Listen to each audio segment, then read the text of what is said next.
I was only 12 years old that summer. We lived in a quiet part of rural Tennessee. Our house had a large yard that stretched out towards a dense line of trees. This was my playground, a place of adventure and endless games. Most evenings, the sounds of crickets and the distant call of a whip-poor-will were the only things that broke the silence as dusk settled. The air would grow cool, and the scent of honeysuckle would drift from the porch. It was usually a peaceful time, a comfortable end to a long summer day of playing outside. This particular evening, however, felt different. The sun was setting, casting long, dancing shadows across the grass. I was lingering outside, not quite ready to go in, when a strange stillness fell. The usual chorus of nighttime insects seemed to pause, holding its breath. A prickle of unease ran up my arms. I remember looking towards the woods, their familiar shapes now seeming a little more imposing, a little darker than usual. The ordinary comfort of my backyard began to fade, replaced by a curious sense of anticipation, though I knew not for what. Then, the sound started. It was low and guttural, unlike anything I had ever heard before. It wasn't the bark of a neighborhood dog, nor the growl of any common woodland animal I knew. It seemed to come from deep within the tree line, a rumbling vibration that I felt as much as heard. My initial curiosity quickly became tinged with a thread of fear. I was a child who loved exploring, but this sound was alien. It made the hair on the back of my neck stand up, a primal warning that something unusual was near. My heart began to beat a little faster. I told myself it was probably just some animal I didn't recognize, maybe a fox or a coyote making a strange call. But the sound repeated, deeper this time, more resonant. It didn't sound animalistic in a typical way. There was an intelligence to it, a deliberate quality that sent a shiver down my spine. I found myself drawn towards the edge of the yard, towards the fence that separated our mown grass from the wildness of the woods beyond, compelled by a mixture of childish bravery and an undeniable, unsettling curiosity. I moved slowly, cautiously towards the wooden fence that marked the boundary of our yard. Each step felt heavy, as if I were wading through thick air. The fading light of dusk made it difficult to see clearly into the dense woods. The trees stood like dark sentinels, their branches intertwined, creating a wall of shadows. The strange, guttural sound had stopped for a moment, and the silence that followed was almost more unnerving. I strained my ears, listening for any sign of what had made that noise, my small hands gripping the top rail of the fence tightly. Then, I saw it. A flicker of movement between two large oak trees, just beyond the fence line. It was tall, much taller than any person I knew. My eyes struggled to make out details in the gloom, but the silhouette was unmistakable. It wasn't a deer, and it certainly wasn't a person wandering through the woods. It moved with a slow, deliberate grace that seemed out of place for something so large. I froze, my breath catching in my throat, a cold knot of fear tightening in my stomach. My earlier curiosity vanished, replaced by an overwhelming sense of dread. The figure shifted slightly, and for a horrifying moment, its outline became a fraction clearer against the last vestiges of twilight. I could see it had incredibly long arms, far longer than a human's, that seemed to hang loosely at its sides. Its chest was broad and powerful, tapering down. The most striking feature, though, was its head. Even in the dim light, I could perceive a shape that was not human. It seemed somewhat elongated, and I thought I could make out two long, slender ears, pointed on the sides of its head. It was taller than the fence, easily. A wave of pure, unadulterated terror washed over me. This was not something I could explain. It defied all logic, all the known animals of our Tennessee woods. My mind raced, trying to categorize what I was seeing, but there was no category for it. I wanted to scream, to run, but my feet felt rooted to the spot.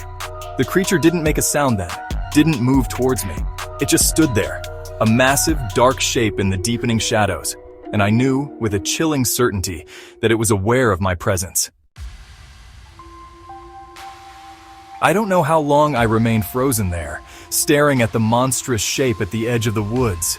It felt like an eternity, but it was probably only a few seconds. Eventually, the instinct for self-preservation kicked in, and I turned and fled. I ran as fast as my legs could carry me, back towards the safety and light of the house. I didn't dare look back. I burst through the back door, breathless and shaking, but I couldn't bring myself to tell anyone what I had seen. Who would have believed such a wild story from a 12-year-old? I feared ridicule more than I craved comfort. For many years after that encounter, the image of that creature remained locked away in a hidden corner of my mind. I didn't have a name for it. It was simply the thing, the terrifying shadow from that summer evening. The memory would surface unexpectedly, usually when I found myself near a dark tree line or heard an unexplained noise in the night. It created a lasting wariness of the woods, a place that had once been my playground. I often wondered if I had imagined it, if my young mind had played tricks on me in the fading light. But the fear had been too real, too visceral. It wasn't until I was much older, browsing the internet, that I stumbled upon stories and accounts of a creature called the Dogman. As I read through various articles and eyewitness testimonies, a cold shiver ran down my spine. The descriptions were eerily familiar. People from different places, including Michigan and even other parts of Tennessee and Kentucky, reported seeing a tall, bipedal creature with canine features. They spoke of its immense size, its long arms, and a head that resembled that of a wolf or a large dog, complete with pointed ears. The pieces began to fit together. The broad chest, the towering height, the strange head shape with those distinct ears. It all matched what I had seen, or at least the terrifying silhouette of it. Learning about the Dogman legend didn't lessen the fear of the memory, but it did provide a strange sort of validation. I wasn't the only person to have witnessed something like this. The nameless horror from my childhood finally had a name, and the possibility that it was a real, if elusive creature suddenly felt much more plausible.